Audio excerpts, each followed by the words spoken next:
Se me ocurrió seguir cuando venía, leer oído más. Hay que leer siempre, en otra semana, igual va a ser. Parece que van a seguir aquí. Siempre va a ser. Pues si no hay que venir, ¿no? Ah, Yo tengo que ir a la universidad, pero no sé, vamos a ver qué pasa. Bueno, entonces se recuerdan de que, bueno, primero buenos días, Sandrita, buenos días los demás, solo estás tú, pero ya estoy grabando. ¿Tú estás viendo ahí en la pantalla, Sandris? Sí. Sí, Betsy, sí miro. Bueno, entonces estábamos viendo los aspectos literarios de lo que nos toca, cerrar ahí. Espérame que no sé qué pasó aquí. Cerrame la puerta ahí, por favor. Cerrame la puerta. Entonces, estamos viendo los aspectos literarios que tiene el Nuevo Testamento. Ya esto ya lo habíamos visto un poco.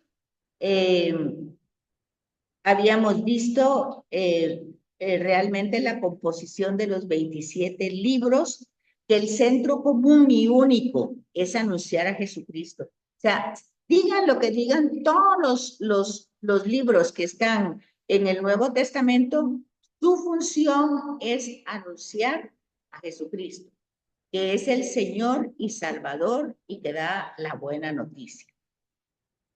Generalmente nosotros pensamos que tenemos los evangelios, que son textos sumamente originarios del primer momento o de boca de Jesús y todo, pero son composiciones literarias que se desarrollaron a través del tiempo. Entonces, por eso les dice aquí que no se conserva la primera redacción de ninguno de los libros, o sea, sobre todo del Nuevo Testamento. La lengua de todos los libros del Nuevo Testamento es el griego popular, llamado koiné o común. Permíteme, Sandrita, porque acaba de venir una nueva pupilita y entonces la voy a sentar aquí cerca. ¿Cómo está? Mucho gusto.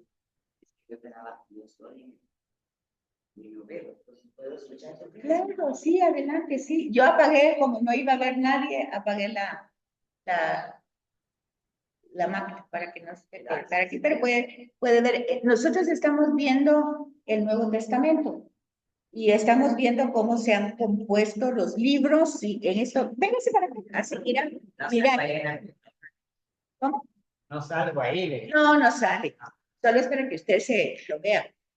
Y si quiere para ir viendo, por lo menos, aquí tiene, este es el material que estoy usando. Y entonces vamos como por la primera parte, por la introducción. Entonces, estamos viendo esto, cómo se han formado estos libros, si quiere ver aquí, si quiere ver aquí. Bueno, entonces, el centro común que tenemos en el Nuevo Testamento es anunciar a Jesucristo. Eso es, ¿verdad? Esa es la función de los evangelios, que nosotros conozcamos la persona del Señor Jesús, que se presenta como Salvador y como buena noticia. Eso es lo más importante porque es Dios encarnado, esa es nuestra fe, que Dios se encarna en la persona de Jesús. Y entonces dice que no se encuentran, no tenemos hasta el día de hoy los primeritísimos libros que van a guardar, por decir así, las palabras exactas de Jesús. No lo tenemos. ¿Qué fue lo que pasó? Pues pasó que lo que se guardó fue la memoria de Jesús, o sea, lo que ellos experimentaron. Y de lo que ellos experimentaron, según se iban muriendo las otras generaciones, ¿verdad? Las generaciones, digamos, los apóstoles, luego los que seguían, conforme ellos fueron experimentando, tuvieron el temor de que la experiencia de Jesús se perdiera, y entonces toda la riqueza oral que había, la empezaron a recopilar y la empezaron a poner por escrito. Y ahí es donde se inicia la escritura de los evangelios. Y entonces se va a escribir desde distintas perspectivas. Se va a escribir, por ejemplo, en aquel ambiente, estamos hablando de una Palestina de hace más de 2000 años, que generalmente está pues confluyendo con otra serie de culturas, los griegos, los romanos, y ellos mismos, ¿verdad? Y otras ideas más del entorno, pues entonces se va unificando dijera yo, todas estas trayectorias de reflexión. Y tenemos entonces a los 4 evangelios, a los 4 evangelistas, que Marcos va a ser de una cultura romana, por decir así. Va a ayudar a la reflexión de los que viven en Roma el misterio de Cristo. Ya como algo que nace en Palestina, digamos que viaja ya para Roma, y entonces va a entrar esa reflexión dentro de la pasión, muerte y Jesús, desde esa perspectiva. Entonces tenemos a Marcos, que lleva esa reflexión.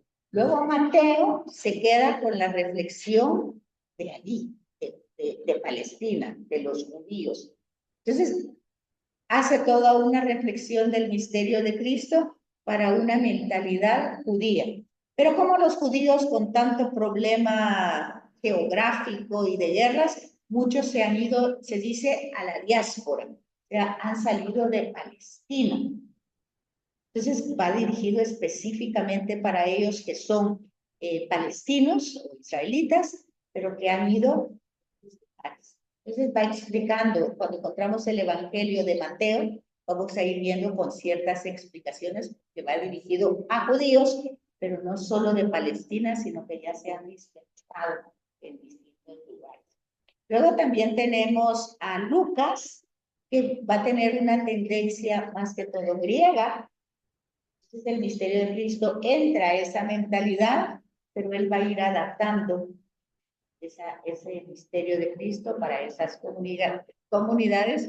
Y luego tenemos a Juan, ¿verdad? Que Juan es muy posterior a todos los evangelios, pero que también anuncia ya a mentalidades muy variadas, como los gnósticos. Y los gnósticos eran personas que tenían como un múltiple conocimiento. Gnosis es conocimiento de la ciencia, sobre todo en Grecia, ¿verdad? Que hay tanta riqueza de conocimiento, pues entonces se van desarrollando. Y dice aquí que no se conserva la primera redacción de ninguno de los libros que tenemos en la Biblia. La primerita, no la encontramos.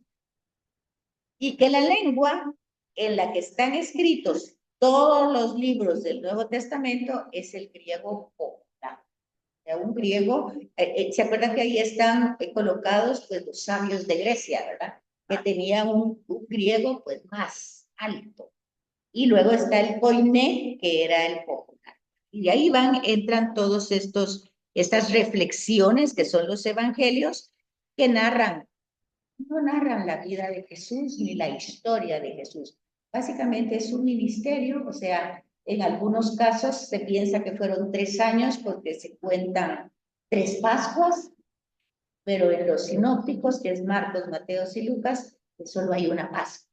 Entonces, ¿cuánto tiempo experimentaron a Jesús esas comunidades? Pues tal vez lo máximo 3 años y lo mínimo 2. No fue mucho tiempo, ¿verdad? Para tanta riqueza transmitida. Entonces, ahí sobresalen lo que se llaman los evangelios. Los autores narran lo más que se puede, porque todo esto venía a tradiciones orales que se transmitían, ¿verdad? Y los demás escritos van confirmando lo que se escribe en los evangelios.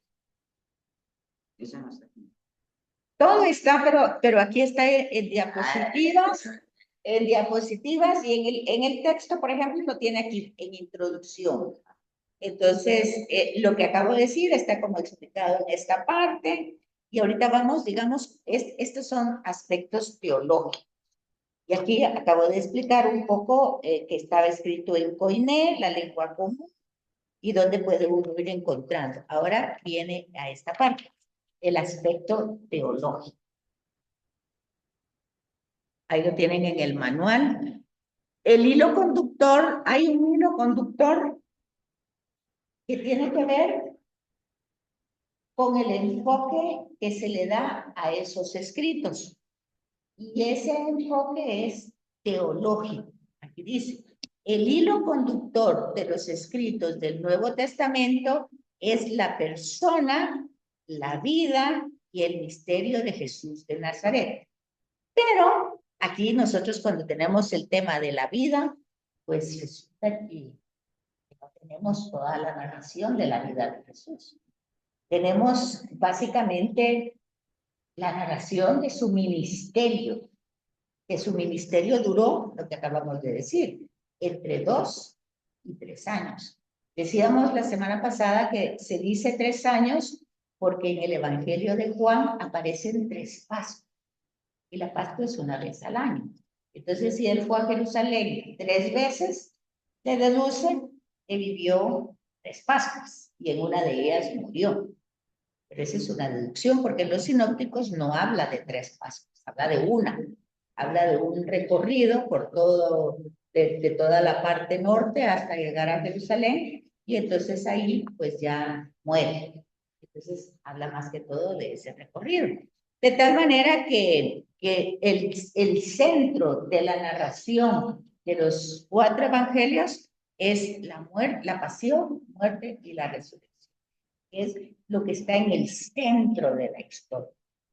Ese centro de la historia está pues enriquecido por las enseñanzas que él da de camino a Jerusalén. O sea, van caminando hacia Jerusalén en los sinópticos. Los sinópticos son Mateo, Marcos y Lucas. En esos 3 narran pues cómo Jesús va avanzando hacia Jerusalén, y en la medida que va avanzando, él va enseñando. Eso es lo que se llama los sinópticos, que es Marcos, Mateo y Lucas. Ahora el Evangelio de San Juan, pues tiene otra narración. No narra un caminar de Jesús, sino narra más bien las acciones grandes, los signos grandes que hizo Jesús. San Juan, él va a narrar pues 7 signos grandes y después unos discursos de Jesús hasta que muere. Solo que todos esos signos van a ir desarrollados a través de 3 años. ¿Por qué a través de 3 años? Porque Juan narra 3 Pascuas, ¿verdad? Entonces ahí está como la explicación. Y la Pascua pues es la pasión, la muerte y la resurrección de Jesús. Entonces aquí es esta imagen le presenta así como la idea que nosotros vamos teniendo, ¿verdad? De los elementos con los que se construye el Evangelio. ¿Cómo se construye el Evangelio? Primero, la vivencia de Jesús, que según los sinópticos viene a ser como de 1 año y medio, y según el Evangelio de Juan, 3 años. Por eso a veces dice, la vida pública de Jesús duró 3 años en Juan, porque los sinópticos no se sabe. 1 año y medio, máximo 2, porque solo están sus narraciones. ¿Por qué se dice 3 años? Porque en Juan se narran pues 3 Pascuas. Y la Pascua es una vez al año.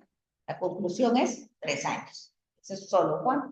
Y los sinópticos, que es Mateo, Marcos y Lucas, pues hablan de un recorrido que Jesús va caminando desde Nazaret, se va yendo hasta Jerusalén, y en todo ese camino va enseñando. Una travesía. Y en esa travesía enseña. Los temas sinópticos porque tienen la misma sinopsis, la misma mirada. Y al final, pues en los 4 muere, ¿verdad? En Jerusalén. Solo está ese tema del tiempo. En Juan son específicamente 3 años, y en los sinópticos, que es Marcos, Mateo y Lucas, pues 1 año y medio más o menos, o 2 años. Entonces, ahí por eso presenta aquí, es como un caminar, ¿verdad? Largo camino, donde va dando él su enseñanza a través del camino, lo que vaya apareciendo. Pero al final, en los 4 evangelios, llega a Jerusalén y ahí lo matan. ¿Ya? Entonces, hablar sobre la realidad mesiánica de Jesús. ¿Qué hay que resaltar para pensar? ¿Realmente Jesús es el Mesías? Para eso, nosotros necesitamos mucha información desde el Antiguo Testamento. ¿Qué significaba para ellos un Mesías? ¿Qué quería decir que Jesús era Mesías? Y entonces lo que encontramos en los textos bíblicos del Antiguo Testamento es que había distintas visiones, ideas, habían diferentes, ¿verdad? Algunos pensaban que el Mesías iba a ser algo así como David. David fue el mejor rey que ellos tuvieron, conquistó la tierra para ellos, les dio cierta estabilidad física, económica, familiar, vivieron un tiempo bastante bien.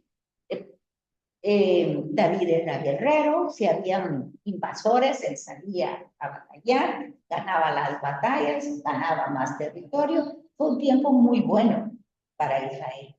Luego vino Salomón cuando murió David, y Salomón pues era más de hacer negociaciones con los otros imperios. Y al hacer negociaciones, pues de alguna manera asumía parte de la cultura de ellos, ¿verdad? Porque lo que hizo Salomón fue casarse con muchas reinas de otros países para establecer la paz con su reino. Pero al hacer eso, trajo la cultura de otros países a Israel. Entonces, se desvirtuó un poco la fe de Israel porque ya había mezcla de otras ideas. Pero así se fue yendo hasta que muere Salomón, hay una ruptura, ¿verdad?, del norte y del sur, no se ponen de acuerdo quién va a ser el rey, y así van a vivir durante un tiempo hasta que termina el norte y luego termina el sur y se acaba. Antes de llegar los romanos, poco unos 400 años antes.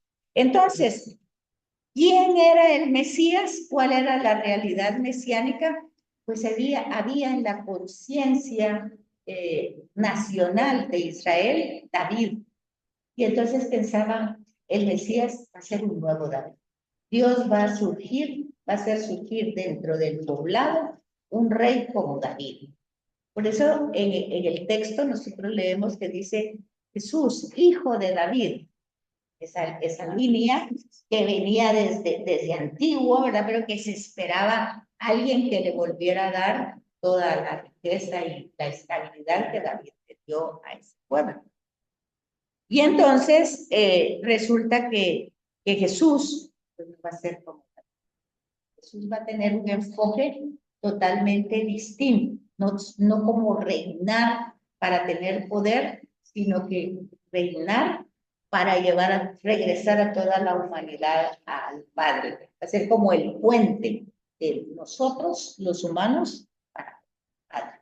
Eso va a ser Jesús. Entonces, a lo largo de los siglos, la figura mesiánica había recibido distintas etapas. O sea, siempre se había pensado, cuando murió David y se rompió el reino, el norte y el sur, pues se quedaron muchas ideas. ¿Y ahora qué va a pasar? ¿Quién realmente nos va a llevar a reunificarnos a todos, verdad?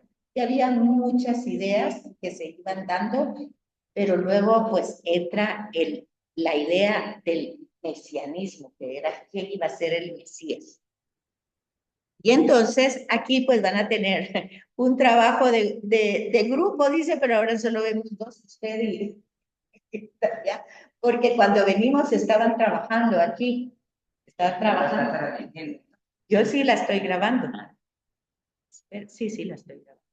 Y lo que pasa es de que ya no vinieron las demás porque yo avisé que no habían baños. A mí no me avisaron. Ay, qué pena. Yo voy a subir a sí, es que yo sí avisé a Vero, le dije que están trabajando ahí abajo y no hay baños y están trabajando fuerte. Yo ya no me podía regresar porque yo vivo hasta San José Pinula y se me iba, ya no daba clases, yo me quedé aquí, pero ya nadie vino, porque yo vine a las 8 y logré avisar a las 8. Bueno, entonces aquí es como pregunta para más adelante. Bueno, usted ya no va a estar porque solo está hoy porque no están las de abajo. Pero la pregunta es, ¿cuál era la concepción de que los judíos tenían del Mesías esperado? Pues la concepción era que como David, que los liberara. David salió a batallar con todas las tribus que querían destruirlos, siempre salió victorioso. Salomón ya no fue como David, Salomón ya fue más negociador. Él se casó con las princesas o las reinas de otros estados, de otros lugares, para realizar pactos de paz. Eso hizo Salomón. David no, David guerreó y ganó territorios para Israel. En cambio, Salomón ganó territorios para Israel, pero mezclándose con las reinas, princesas de otras naciones, ¿verdad? Entonces, al final, pues lo que se esperaba era un descendiente de David. Por eso a Jesús le van a decir Jesús, hijo de David. Decirle, ¿verdad? Porque van a ver que él, pues, ¿qué era lo que hacía? Pues, cuidaba a los enfermos, los incluía nuevamente a su sociedad, ¿verdad? A su familia, porque los enfermos graves en aquel tiempo eran excluidos de la familia. Se veía la enfermedad como un castigo de Dios, y entonces los sacaban de eso. Y entonces, dice la segunda pregunta, si tuvieras que dialogar con un judío, selecciona 3 argumentos que usarías para expresarles que nosotros creemos que Jesús es el Mesías prometido. ¿Cómo le diríamos nosotros a un judío que no cree en Jesús? Porque realmente el tema aquí del judaísmo es que nosotros decimos que Jesús es Dios. Y ahí es donde los judíos no pueden aceptarnos.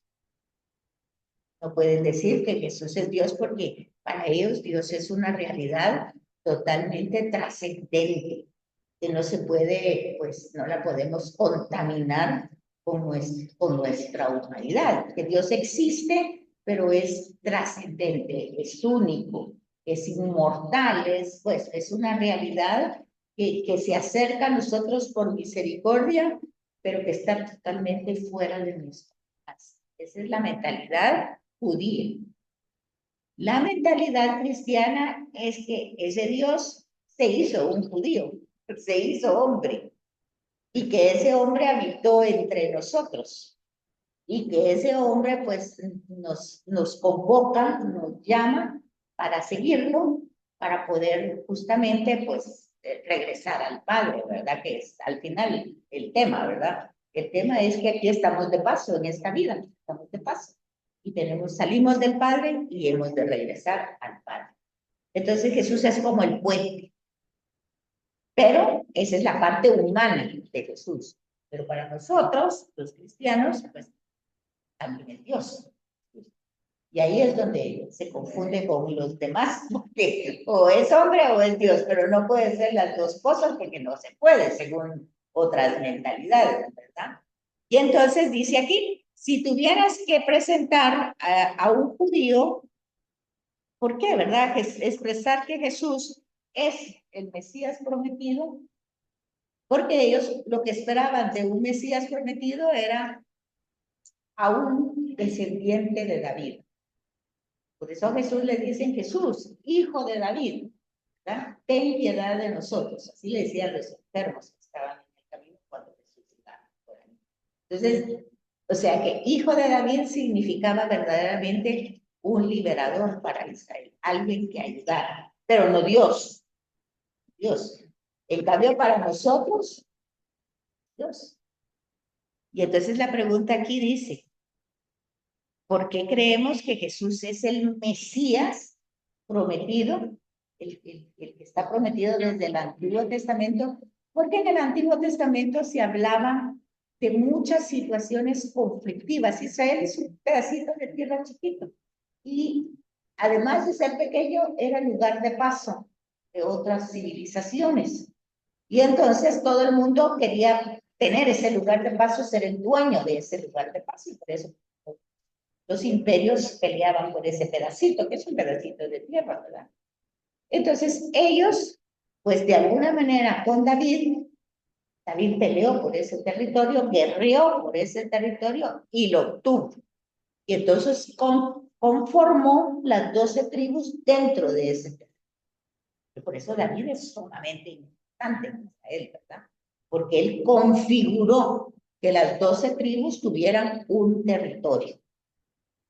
Pero luego, con Salomón, hubo separaciones, sobre todo cuando muere Salomón, y entonces se divide el reino del norte y el reino del sur.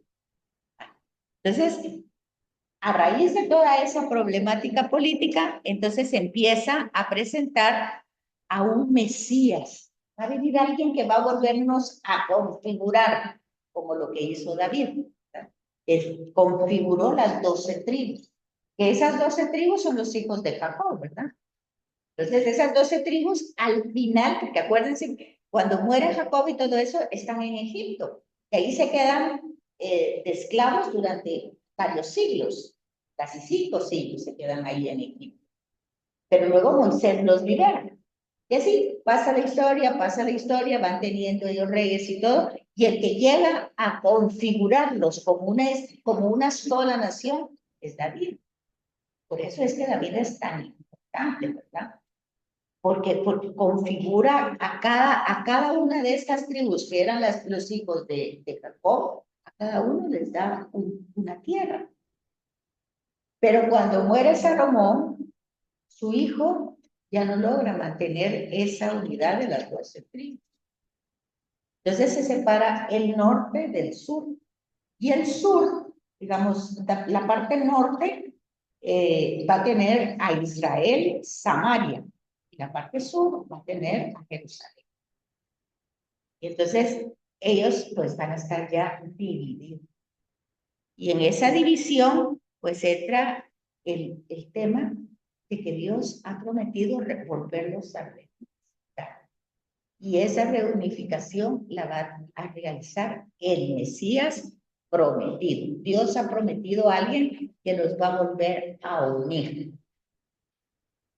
Y entonces aquí lo que pasa es que en el Antiguo Testamento está esa como anuncio de que va a llegar ese Mesías, llegar en algún momento. Y Jesús se va a presentar como que él está cumpliendo esa promesa que él es el Mesías esperado. Y entonces, pues la gente le va a decir por eso, Jesús, hijo de David, ¿verdad? Porque él se va a presentar como que él es esa persona a la que habían esperado durante muchos siglos, ¿verdad? Para unificarlos todos. Y entonces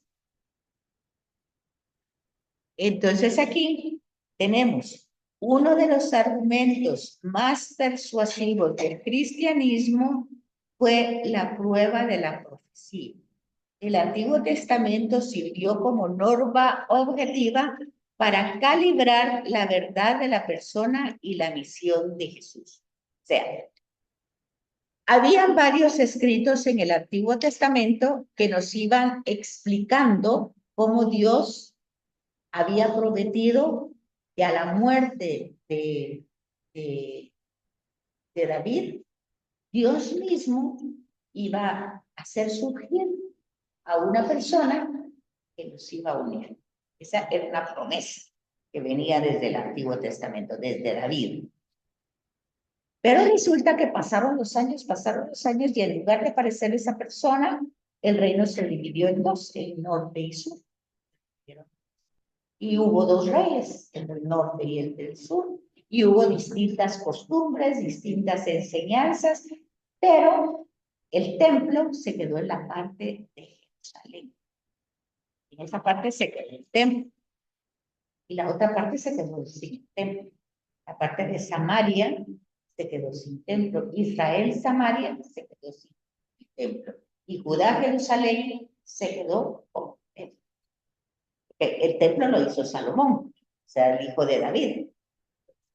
Y entonces, si se dividieron después, ¿verdad? Porque con el hijo de Salomón ya no se mantuvo la unidad de las 12 tribus, con David y Salomón, las 12 tribus estaban en el mismo territorio. Pero muere Salomón y hay un cisma, una división entre norte y sur.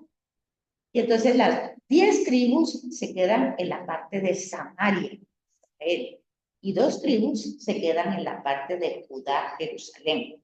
Pero en Judá, Jerusalén está el templo. Y ahí estaba realmente la presencia del rey, ¿verdad? Y entonces van a tener todas estas profecías, que ya es cuando viene otro periodo de los profetas, que van anunciando realmente la verdad de qué es lo que va a pasar. Y entonces dice, en primer lugar, hay una promesa. Va a haber un Mesías. Aquí ya la palabra Mesías, se fijó aquí antes, la venida del Mesías está anunciada. Va a ser alguien como David, digamos. Pero luego aquí van a haber distintas maneras para nosotros entender. Dice, si el Antiguo Testamento sirvió como norma objetiva para calibrar la verdad sobre la persona y la misión del Mesías, o sea, de Jesús, ¿verdad? ¿Cómo tenía que ser ese que iban a considerar el Mesías, o sea, el liberador de Israel? ¿Cómo tenía que ser? Y entonces, los profetas del Antiguo Testamento dieron cierta luz a esa incógnita que se tenía, ¿verdad? Y entonces, por ejemplo, Isaías, el profeta Isaías, en el capítulo 9 dice que el Mesías nacería como un niño, pero sería Dios poderoso. Dios, ya no es un niño, ya es una realidad diferente. O sea, aquí ya entra la idea de que Jesús tiene 2 naturalezas, la humana y la divina. Entonces vemos que está anunciado en el Antiguo Testamento en Isaías. Luego, que ese niño nacería de una virgen. Es decir, ¿cuál era el tema ahí? Que no iba a haber pues una influencia de varón, sino que iba a ser hijo del Altísimo, hijo de Dios. Es una idea como muy difícil, pero está anunciada en el Antiguo Testamento, en Isaías también. Cuando anuncian las características del que va a ser el Mesías. Que te va a decir, pues van a ser de una virgen. ¿Pero por qué así que de la virgen? Pues quiere decir que no va a haber un elemento masculino para el nacimiento de ese niño. Entonces, eso pasa con Jesús, ¿verdad? Porque dice que él es hijo del Altísimo. Y porque todo el relato de Lucas es para decir que María pues no ha tenido relaciones sexuales con José y que el niño que va a nacer es hijo del Altísimo. Todo el tema no tiene que ver con la sexualidad, sino que con que Jesús sea hijo de Dios. ¿Cómo va a ser posible que vamos a decir que Jesús es hijo de Dios? Porque no hubo un elemento masculino en María más que la acción de Dios. No es un tema de puritanismo, no es un tema de ningún tipo de problema, sino que es un tema para identificar a Jesús como una deidad, ¿no? Donde es Dios quien ha actuado hasta este niño directamente sin la acción de un esperma masculino, ¿no? Ese es el sentido real de que nacerá de una virgen, ya que no hay un esperma masculino, sino es la acción de Dios en el vientre de María. De eso se trata ese tema. Y luego, que nacería en un lugar específico, que es en Belén. Pues eso está anunciado aquí en Isaías y aquí en Miqueas. Y luego nacería de la descendencia del rey David. También tenía una línea, ¿verdad? Y resulta que el origen era David, ¿verdad? Por eso le van a decir a Jesús, hijo de David, ¿verdad? Porque es descendiente de esa rama, por decir así. Entonces, esto está en Jeremías, es profecía, no ha pasado todavía, sino que es un anuncio de quién será el Mesías, cuál será su misión. Y resulta que su misión sería esta, la de curar ciegos, paralíticos y sordos. Eso está también en Isaías.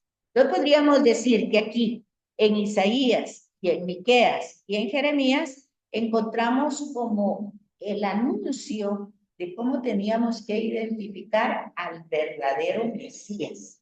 Porque originalmente lo que se esperaba era a un guerrero como David que peleara con todos los enemigos de su alrededor, que triunfara, tuviera más territorio, porque eso pasaba cuando los reyes peleaban, ¿verdad? Ganaban territorio que formaba parte ya de ellos. Entonces, algo así se esperaba cuando se decía que de la familia de David iba a surgir un vástago, un renuevo, alguien que iba a lograr lo que se había perdido a través de la historia. Pero entonces, aquí vemos las características.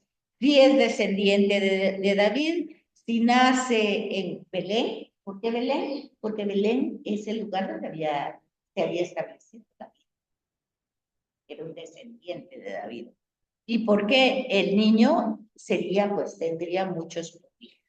Curaría ciegos, paralíticos y sordos. Eso está en Isaías, en el Antiguo Testamento. Pero hay más características. También sería traicionado amigo. Eso está en un salmo, ¿verdad?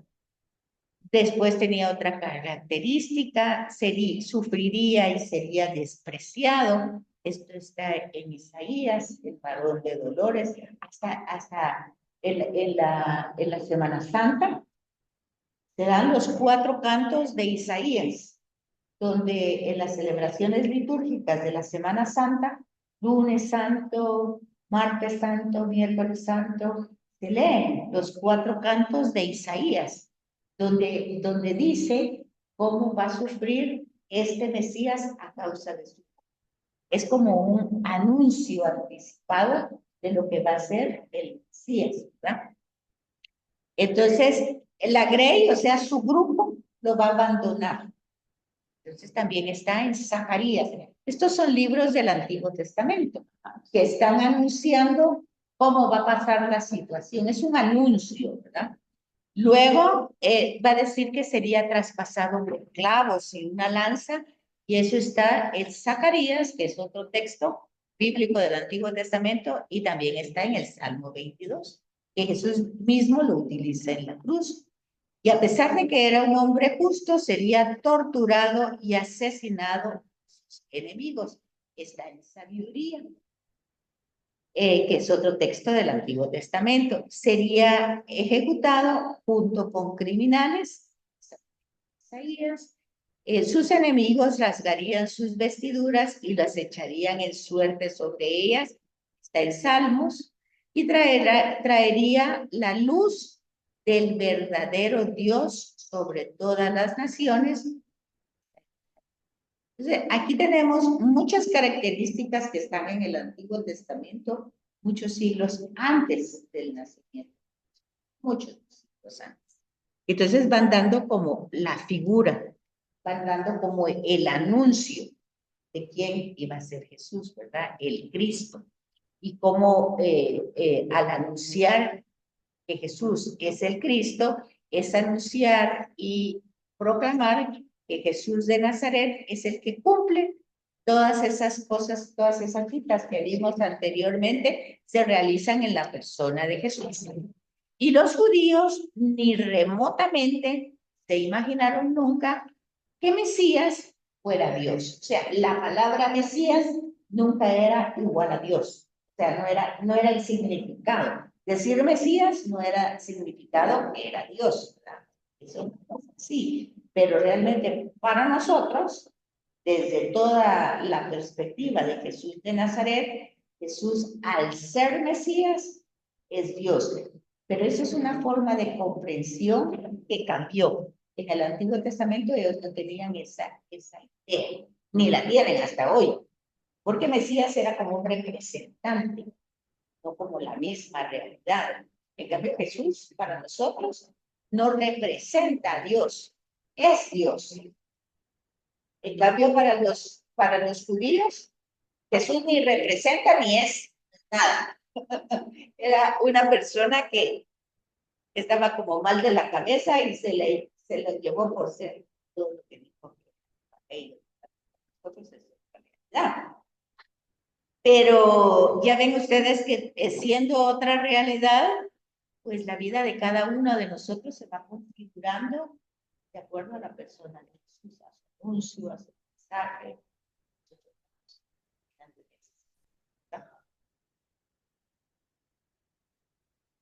Entonces, vamos aquí. Dice un paréntesis. ¿Y cuándo nació de Jesús? ¿Fue realmente en el año 1 después de Cristo? ¿Quién calculó su año de nacimiento? Bueno, hay mucho de eso, ¿verdad? Y este señor Dionisio el Exiguo era un monje erudito, porque estudiaba mucho y matemático, del siglo VI, del sur de Rusia, en Sintia. A él se le debe la división de la era cristiana. O sea, cuando tenemos antes de Cristo y después de Cristo, el año cero, ¿verdad?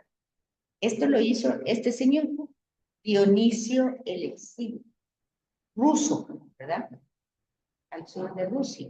Él, que era matemático, organizó el tiempo, pero mire, lo hizo en el siglo VI de nuestra era. Ya no lo hizo antes de Jesús, ya lo hizo después de Jesús. Él calculó los tiempos y todo, y calculó que a él se le debe esta división de la era cristiana que nosotros, no sé si todavía se pone, pero antes se ponía la fecha antes de Cristo y la fecha después de Cristo. O sea, que el año cero dividía un periodo anterior y un periodo posterior de la presencia de Jesucristo, ¿verdad? Entonces, es este personaje, Dionisio el Exiguo. Y ruso, ¿verdad? Este personaje utilizó el calendario del emperador Diocleciano y quiso reanudar el sistema de cuenta de los años tomando el nacimiento de Jesús como centro de la historia y como punto de partida. O sea que, por ejemplo, esto que hizo este personaje casi que en el año 600, digamos, ahorita estamos en el año 600, pues este señor quiso hacer un calendario, ¿verdad? Y en ese calendario poner como un sistema de cuentas, tomando como el punto de partida el nacimiento de Jesús, el año cero, ¿verdad? Y entonces separó la historia como en dos grandes bloques, en dos periodos grandes.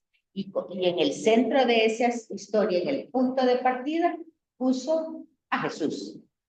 Por eso no sé si se han dado cuenta de que, por ejemplo, cuando vemos festividades de la cultura china, vemos que ellos ya van por el año como 600 o 700, ya van por muchos años, ¿verdad? Porque ellos no tienen esta calendarización.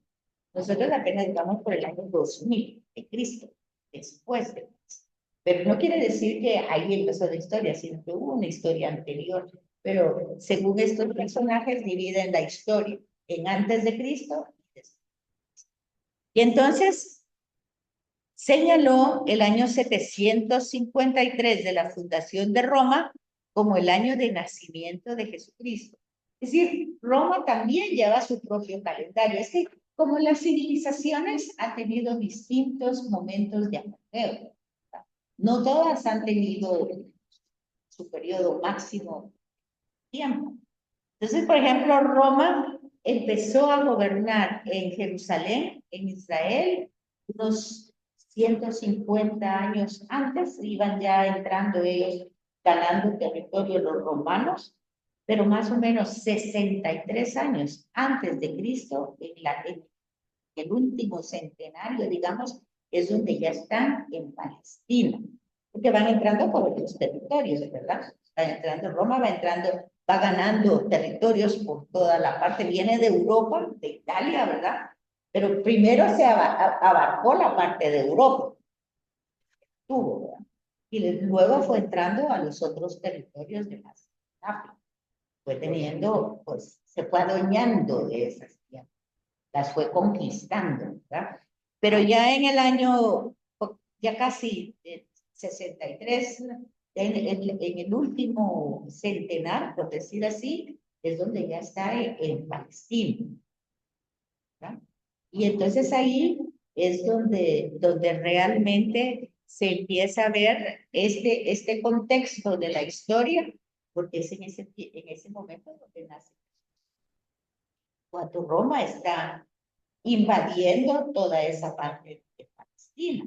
Pero antes de eso no era la primera invasión. Antes habían sido pues, los griegos y antes habían sido los babilonios y en fin, ellos habían sido invadidos por cantidad de imperios, que los tenemos todos ellos en el Antiguo Testamento. Pero ya en el momento del nacimiento de Jesús, el imperio que estaba casi en toda Europa y llegando ya al Asia y al África, por lo menos a la parte norte, era realmente los romanos. Que ellos duraron muchísimo como imperio, aunque ya decayendo, pero duraron más de 1000 años. Porque otros imperios duraron menos tiempo, duraron 200, 300 años, por ejemplo, los babilonios. Cuando vemos un poco el tema del exilio de Babilonia, cuando se van ellos al exilio, los palestinos se van al exilio a Babilonia, dice, pasaron en Babilonia 70 años. O sea, fue un periodo relativamente corto. ¿Ah? Pero aquí ya llevamos con los romanos un periodo muy largo de la historia, de más de 1000 años. Entonces, claro que se va a cambiar el gobierno porque va a ser del gobierno romano directamente y después se va a llamar el gobierno bizantino, porque se va a pasar de Roma, se va a pasar para Grecia. Esos van a estar los ortodoxos. De Roma se va a pasar a Grecia, porque allí ellos van a ir poniendo su digamos que central, ¿verdad? Su gobierno. Entonces, aquí dice que el calendario del emperador Diocleciano quiso reanudar el sistema de cuentas de los años, tomando el nacimiento de Jesús como centro de la historia y como punto de partida. Por eso teníamos en aquellos calendarios antes de Cristo, después de Cristo, ¿no? El año 0, antes del año 0 y después del año 0. Y se señaló el año 753 de la fundación de Roma, o sea, antes, ¿verdad? Antes del 0. Entonces, como el año del nacimiento de Jesucristo, o sea, ya llevaba Roma 753 años fundada cuando nace Jesucristo. Este sería el primer de la era cristiana, o sea que Jesús nacería en el primer año de la era cristiana. Poco a poco este nuevo calendario fue tomando importancia, primero entre los cristianos y después en el mundo secular, o sea, porque eso se fue expandiendo por todos los lados. Porque acuérdense que Roma iba invadiendo tantos lugares. Pero aunque hizo un gran trabajo, se equivocó. Los datos no están correctos. Utilizó el calendario del emperador Diocleciano y quiso reanudar el sistema de cuentas de los años tomando el nacimiento de Jesús como centro de la historia y como punto de partida. Señaló el año 753 de la fundación de Roma como el año de nacimiento de Jesucristo. O sea, para nosotros Jesús nació en el año 0. Pero él, como traía historia, ¿verdad? Él puso en el año 753 de la fundación de Roma. Es decir, cuando Roma se volvió un imperio, empezó a avanzar primero en Europa y después se fue para el África. Hay que recordarse aquí que Roma es el que va a desarrollar no solo las vías marítimas, sino bien también las vías territoriales. O sea, porque fue un periodo muy largo de la historia donde ellos estuvieron siendo un fuerte imperio. Entonces hicieron vías de comunicación por el mar, tierra, ¿verdad? Y entonces, este sería el primer año de la era cristiana. poco a poco este nuevo calendario fue tomando importancia, primero entre los cristianos y después en el mundo secular. Pero aunque hizo un gran trabajo, se equivocó en 4 o 7 años. O sea, ¿qué es lo que pasa? Pasa que según el calendario de Diocleciano, Jesús nace en el año 0. Y ahí es donde se divide la historia, antes de Cristo y después de Cristo. Pero resulta que con estudios cada vez más actualizados, resulta que en el año 0 de Roma, el año 0, ya Jesús tenía entre 4 o 7 años. O sea que Jesús no nació, sino que en el año 0 Jesús ya tenía, bueno, según ellos, según la historia, según el contexto, porque es que cuando pasan estos estudios matemáticos, tienen que ver cómo confluyen un relato con el otro. Tiene que haber mucha confluencia para que eso sea verdad, porque si no queda algo entre paréntesis, y eso fue lo que pasó. En primer lugar, porque muchos relatos que se narran en el Nuevo Testamento o en el Antiguo Testamento están traspasados sobre todo por los gobernantes. Es como que nosotros dijéramos aquí en Guatemala, una persona nació durante el periodo de gobierno de Arana, por ejemplo. ¿Qué tengo que hacer yo? Pues ir a los libros y buscar en qué tiempo gobernó Arana, ¿verdad? Pero entonces eran 4 años de gobierno. 4 años. Entonces, pero no está la fecha exacta. Digo que está, no me están diciendo exacto el día, ni el día, ni la hora, solo me están diciendo parámetro de tiempo, ¿verdad? Entre el gobierno de él. Yo me puedo ubicar ese nacimiento. Lo mismo pasa con Jesús. Jesús nace en un momento de un periodo donde hay gobernadores, pero no hay una fecha exacta de un día y de una hora. Entonces, como sí hay anales judíos, y romanos, porque ellos llevaban su bitácora, ¿verdad? De cómo se iba desarrollando su historia, sobre todo por las conquistas que iban teniendo. Entonces, y las conquistas y los avances en los territorios, porque acuérdense que esos territorios que ellos conquistaban formaban parte de su posesión. Entonces, y ponían ellos gobernantes en esos territorios, haciendo ver que ellos eran los dueños de los territorios. Entonces, lo que se hace ver en esta información es que no coincide que Jesús haya nacido en el año 0, no, sino que tuvo que haber nacido 7 o 4 años antes de ese año 0. ¿Por qué? Por las personas que estaban gobernando en ese tiempo. Se hablan de ciertas personas, Anás, Paz. O sea, hay otra información de otros lados. Quiere decir que en el año 0, que nosotros consideramos desde que empezó nuestro año 1, pues ya Jesús tenía o 4 o 7 años. Pero no estaba naciendo ese día. Cuando nosotros decimos, ahorita en el 25, que celebramos la Navidad, 2025 años que nació Jesús, no. O 2029 o cuando decimos, Jesús murió a los 33 años, pues no, tal vez ya tenía o 37 o 40. Porque aquí estos 4 o 7 años hacen la diferencia. ¿Qué le parece?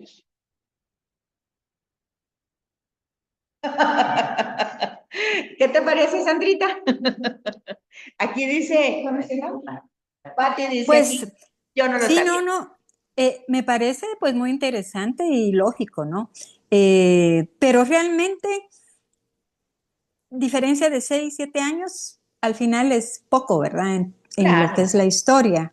No importa, lo que importa es que nació, que vino, que murió, etcétera, Que nos ¿verdad? redimió, Que ¿verdad? nos redimió, exacto, que resucitó. Y les puedo compartir algo. Claro. Escuchándote, yo fui a Jerusalén hace como 15, 14 años, la única vez que he ido, y el guía que nos acompañó era un judío muy dulce, muy agradable, un joven. nos trataba de familia, nos decía, vengan familia, éramos como 50 personas, ¿no? Entonces nos sentíamos muy a gusto con él, nos explicaba todo re bien, nos llevó a todos los sitios históricos de Jesús para nosotros los cristianos.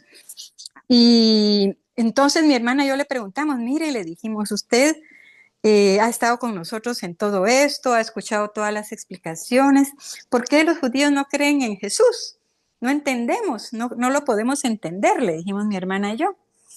Entonces él nos dijo, lo que pasa, nos dijo, es de que él conocía tan bien las escrituras, se las sabía tan de memoria, si se puede decir, que él se creyó que él era el Mesías.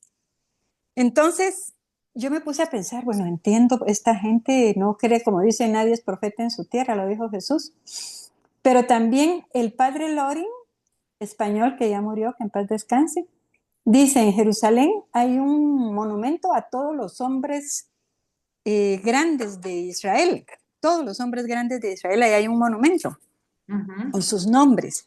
Y en ningún lado aparece el nombre de Jesús, a pesar de que se dividió el tiempo antes y después de Jesús, ¿verdad?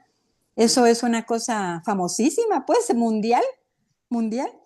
Y también la cantidad de cristianos que hay en el mundo. Entonces, es increíble de que ellos pues no crean, como dices tú, ellos esperaban otro Mesías, ¿verdad? Pero pues gracias a Dios que nosotros hemos creído en las escrituras, tenemos esa fe y creemos en Jesús, ¿verdad? Solo eso les quería compartir de Gracias, mi Sandrita. experiencia por No, allá. muchas gracias, gracias por eso.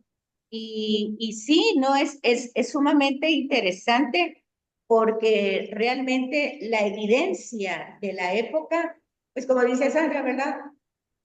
4 o 7 años no es mayor cosa, pero Ajá, realmente en algún tema lo será, porque no es lo mismo morir a los 33 años que morir a los 40. Hay una diferencia exacto, para exacto. nosotros, ¿verdad? Para nosotros.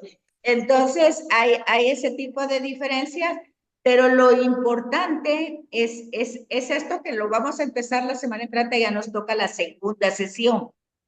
Pero Ajá, aquí básicamente se presenta realmente entonces la biografía de Jesús. Nació sí. durante el reinado de Herodes. Mm, Hay datos de historiadores como Flavio Josefo que definen pues que Herodes murió en el año 750 de Roma y Jesús debió haber nacido antes de ese año, o sea, no nació en ajá, cero entonces, sin no, es que el 750 es otro calendario, ¿verdad? No es el sí, calendario que parte de antes y después de Jesús. Es que cada imperio que iba surgiendo ponía su propio calendario, ¿verdad? Entonces, a estas, exacto. ya Roma ya había conquistado Europa, ya estaba yendo por Asia y por África, y entonces ya llevaba sus años de estar, pues, ganando tierra. Entonces, Ujú, entonces aquí dice, Herodes murió en el 750 de Roma, ¿verdad? Entonces, sí, Jesús debió haber nacido antes de eso, antes de ese 750. Según Lucas, Jesús tenía 30 años cuando fue bautizado. Juan ujú, Bautista empezó su ministerio en el año 15 del reinado de Tiberio. Tiberio empezó su reinado en el año 764 de Roma. Miren todos los cálculos matemáticos que se hacen aquí. Pati ya puso los ojos así de ver tantos números. Tiberio dice en el año 764 de Roma, 764 más 15, 779 de Roma. Si para ajá, entonces Jesús tenía, porque Tiberio es el que pues, es en el momento donde muere Jesús. Si para entonces Jesús tenía 30 años, nació en el año 749 de Roma. Esto es 4 años antes de 753 de Dionisio, que fue el que calculó la fecha. La fecha que nació ujú, Jesús sería 4 años antes.